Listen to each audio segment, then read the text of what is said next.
आप देख रहे हैं यूट्यूब चैनल विद्यासागर ऑफिशियल विद्या राय 7909।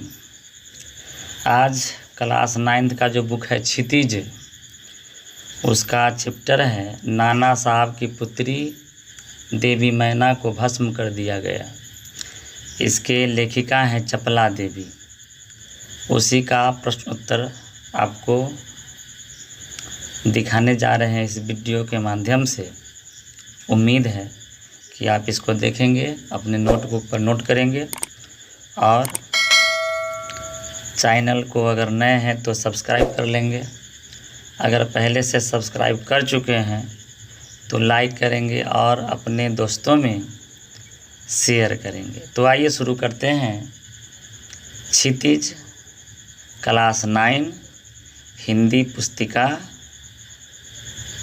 पाठ है नाना साहब की पुत्री देवी मैना को भस्म कर दिया गया, उसके प्रश्नोत्तर। तो पहला प्रश्न है, बालिका मैना ने सेनापति हे, एक सेनापति जी उनका नाम है हे, को कौन कौन से तर्क देकर महल की रक्षा के लिए प्रेरित किया। इसके उत्तर है, बालिका मैना ने अपने पिता के महल की रक्षा के लिए निम्नलिखित तर्क दिए। पहला, मैना ने तर्क दिया कि महल को गिराने से सेनापति के किसी उद्देश्य की पूर्ति नहीं हो सकेगी। दूसरा तर्क था, मैना ने अंग्रेज़ों के विरुद्ध शस्त्र उठाने वालों को दोषी बताया और कहा कि जड़ पदार्थ मकान ने उनका क्या बिगाड़ा है। और तीसरा तर्क था, मैना ने सेनापति हे को अपना परिचय देकर कहा कि वह उनकी मरी हुई पुत्री मेरी की सहेली है और उसका आखिरी पत्र अभी भी उसके पास सुरक्षित है। ये था प्रश्न 1, उसके उत्तर। प्रश्न संख्या 2, मैना जड़ पदार्थ मकान को बचाना चाहती थी पर अंग्रेज उसे नष्ट करना चाहते थे, क्यों। तो इसके उत्तर है, मैना अपने मकान को बचाना चाहती थी क्योंकि वह मकान उसके पैतृक धरोहर थी। पैतृक बोले तो मतलब बाप दादे की। उसी में मैना की बचपन की, पिता की, परिवार की यादें समाई हुई थी। वह उसके जीवन का आखिरी सहारा भी हो सकता था, इसलिए वह उसे बचाना चाहती थी। नाना साहब ने अंग्रेज़ों का नरसंहार करके उन्हें बहुत हानि पहुंचाई थी। उनसे बदला लेने के लिए अंग्रेज़ सरकार उनसे जुड़ी हर निशानी नष्ट करना चाहती थी। यह राजमहल उनके दुश्मन नाना साहब का था। ब्रिटिश सरकार से मिले आदेश के अनुसार वे उनकी हर निशानी को मिट्टी में मिला देना चाहते थे ताकि देश में फिर से कोई अंग्रेज़ों के विरुद्ध आवाज़ न उठाए। ये थे प्रश्न संख्या 2, उसके उत्तर। प्रश्न संख्या 3 है, सर टॉमस हे। अब आप उसका पूरा नाम सुन लीजिए। पूरा नाम था सर टॉमस हे के मैना पर दया भाव के क्या कारण थे। इसके जवाब है, मैना सर टॉमस हे की मृत पुत्री मेरी की प्रिय सखी थी। मतलब सर टॉमस हे की जो पुत्री थी वो मर चुकी थी, उसका नाम था मेरी। दूसरा कारण यह रहा होगा कि हे मैना के घर आते रहे होंगे और तब वे मैना को अपनी पुत्री के समान ही प्यार करते थे। मैना के रूप में उन्हें अपनी मृत पुत्री मेरी की छवि दिखाई दी होगी और उनके मन में ममता जाग गई होगी।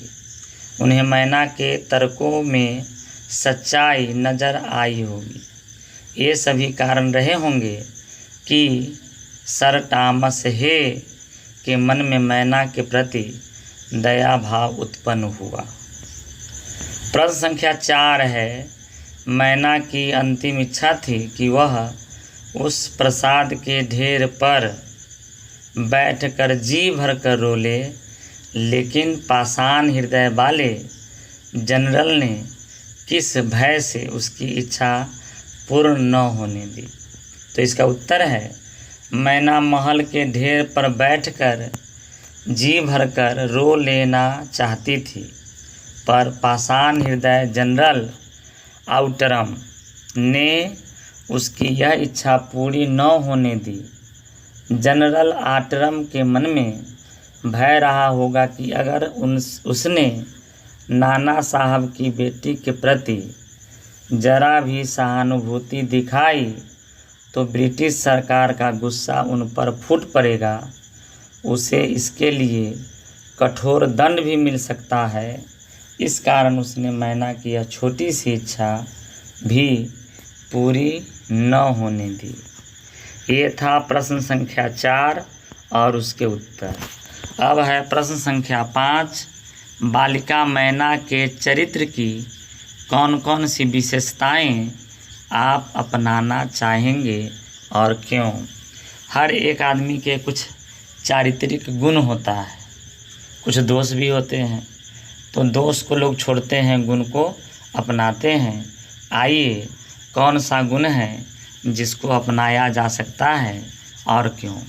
तो इसका जवाब है बालिका मैना के चरित्र से हम देश प्रेम की भावना, साहस, स्पष्ट वक्ता, निडरता, भावुकता और तर्कशीलता की विशेषताएं अपनाना चाहेंगे, क्योंकि ये कुछ ऐसे गुण हैं जिससे मनुष्य का चारित्रिक विकास होता है और वह अपने साथ साथ देश के विकास में सहभागी बन सकता है। अगला प्रश्न है आपके सामने, प्रश्न संख्या 6।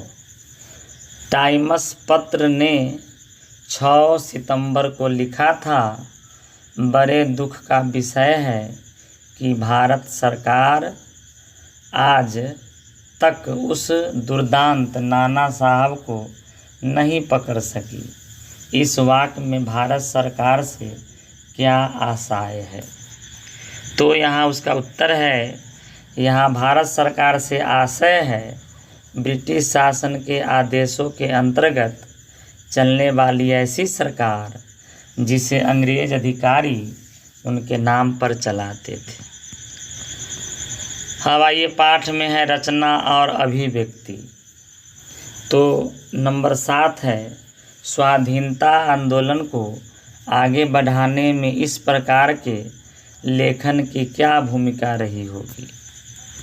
उत्तर है स्वाधीनता आंदोलन को आगे बढ़ाने में तथा समाज के लोगों तक संदेश पहुंचाने में इन लेखों की भूमिका महत्वपूर्ण रही होगी।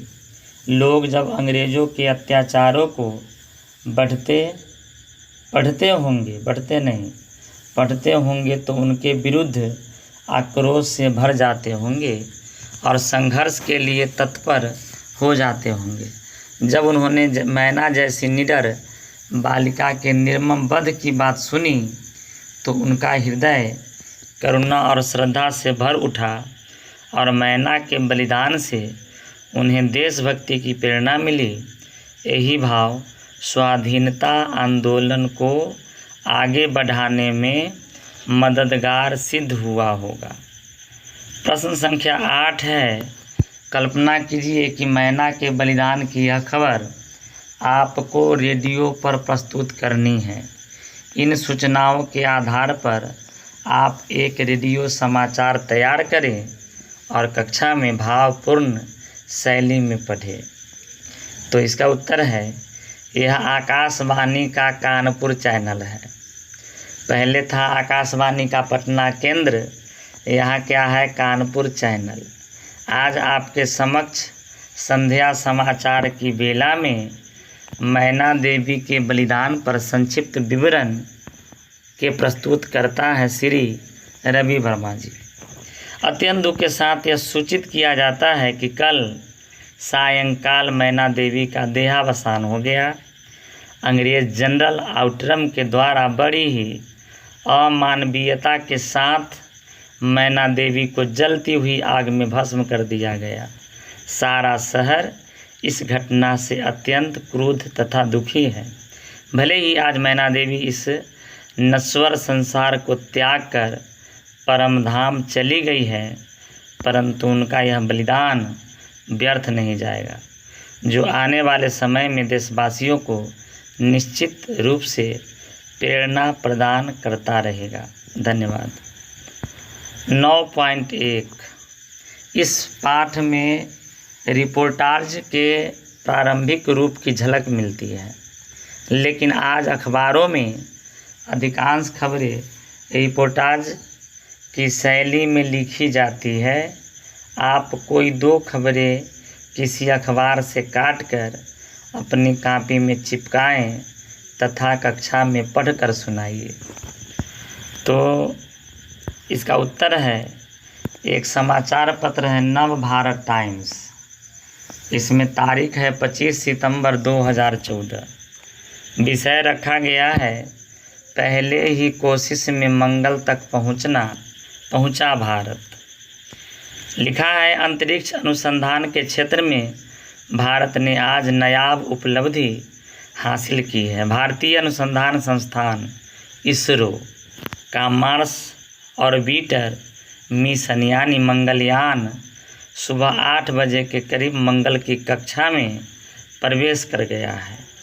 यह उपलब्धि हासिल करने के बाद भारत दुनिया का पहला ऐसा देश बन गया जिसने अपने पहले ही प्रयास में यह सफलता अर्जित की है। एशिया से कोई भी देश अब तक यह सफलता हासिल नहीं कर सका है। चीन और जापान के अब तक के सभी प्रयास विफल रहे हैं, जबकि अमेरिका को मंगल तक पहुंचने के लिए 7 प्रयास करने पड़े थे। अमेरिकी अंतरिक्ष एजेंसी नासा और माबेन की टीम ने भारतीय यान के मंगल की कक्षा में सफलतापूर्वक पहुंचने के लिए इसरो को बधाई दी है।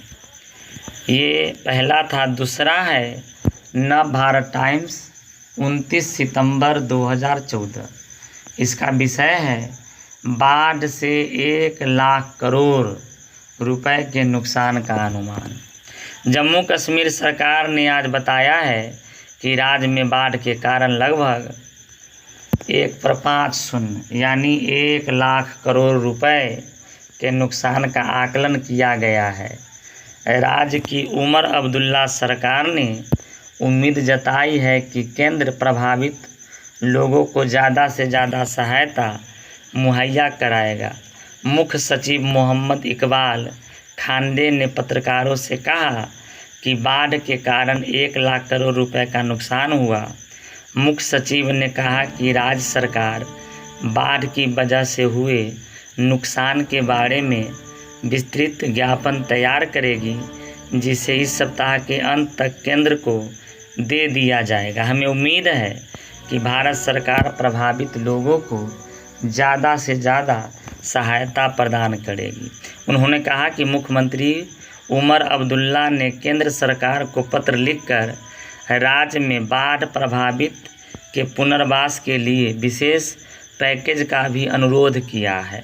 उन्होंने कहा, हमने पूर्ण क्षतिग्रस्त घरों के लिए 5 लाख रुपए और आंशिक रूप से क्षतिग्रस्त घरों के लिए 2 लाख रुपए के मुआवजे का अनुरोध किया है। दूसरा है 9.2। इस पाठ में रिपोर्टाज के प्रारंभिक रूप की झलक मिलती है, लेकिन आज अखबारों के अधिकांश खबरें रिपोर्टाज की शैली में लिखी जाती है। आप अपने आसपास की किसी घटना का वर्णन रिपोर्टाज शैली में कीजिए। यहाँ है, मुंबई एक्सप्रेस हाईवे पर मंगलवार को एक सड़क दुर्घटना में एक युवक की मौत हो गई, जबकि 2 युवक गंभीर रूप से घायल हो गए। अमर, प्रेम और राज तीनों मंगलवार की रात गाड़ी से घर जा रहे थे, तब पीछे से ट्रक ने गाड़ी को टक्कर मार दी। हादसे में तीनों गंभीर रूप से घायल हो गए। घटनास्थल पर मौजूद लोगों ने उन्हें अस्पताल में भर्ती कराया। डॉक्टरों ने अमर को तत्काल मृत घोषित कर दिया, जबकि प्रेम और राज की हालत गंभीर बनी हुई है। नंबर 10 में है, आप एक ऐसे किसी बालक बालिका के बारे में एक अनुच्छेद लिखिए जिसने कोई बहादुरी का काम किया हो। इसका उत्तर है, हमारा देश का इतिहास साहसी लोगों के कारनामों से भरा पड़ा है, आज भी इनकी कमी नहीं है। ऐसी ही एक बहादुर लड़की ने अपनी जान पर खेलकर अपने मात्र 4 वर्ष के भाई की जान बचाई। दिल्ली की 9 वर्ष की बालिका महिका अपने परिवार के साथ केदारनाथ मंदिर में प्रार्थना कर रही थी। अचानक प्राकृतिक विपदा आन पड़ी। वो अपने परिवार से बिछड़ गई। चारों तरफ सिर्फ पानी नजर आ रहा था। ऐसे में उसे अपने छोटे भाई के रोने की आवाज़ आई। तैरना न आने के बावजूद वह बिना कुछ सोचे समझे पानी में कूद गई और अपने भाई को ढूंढकर सुरक्षित स्थान पर ले गई। 3 दिन तक वह भूखी प्यासी अपने भाई को पकड़े बैठी रही। इसके इस साहस के लिए उसे राष्ट्रीय बहादुरी पुरस्कार देकर सम्मानित किया गया। अगला है भाषा अध्ययन 11। भाषा में वर्तनी का स्वरूप बदलता रहता है। इस पाठ में हिंदी गद्य का प्रारंभिक रूप व्यक्त हुआ है जो लगभग 75 से 80 वर्ष पहले था। इस पाठ के किसी पसंदीदा अनुच्छेद को वर्तमान मानक हिंदी रूप में लिखिए। तो इसका जवाब है, कानपुर में घटित हत्याकांड के बाद अंग्रेजी सैनिक दल बिठूर की ओर गया। बिठूर में स्थित नाना साहब का राजमहल अंग्रेज़ों द्वारा लूट लिया गया, लेकिन अंग्रेज अधिक नुकसान नहीं कर पाए। इसके बाद अंग्रेज़ों ने तोप द्वारा नाना साहब के महल को उड़ा देना चाहा। तभी महल के बरामदे में एक सुंदर बालिका आकर खड़ी हो गई। यह देखकर अंग्रेजी सेना को हैरानी हुई, क्योंकि महल को लूटते समय यह बालिका वहाँ दिखाई नहीं दी थी। तो ये थे चैप्टर 5 चपला देवी का लिखा हुआ। देवी मैना को भस्म कर दिया गया। तो पाठ के प्रश्न समाप्त हुए। उम्मीद है ये आपको पसंद आया होगा। तो एक लाइक तो बनता है। अगर आप लाइक नहीं करना चाहते हैं तो डिसलाइक करिए। और अगर आपने इस चैनल को सब्सक्राइब कर लिया है तो कोई बात नहीं, दोबारा सब्सक्राइब नहीं कीजिएगा, न तो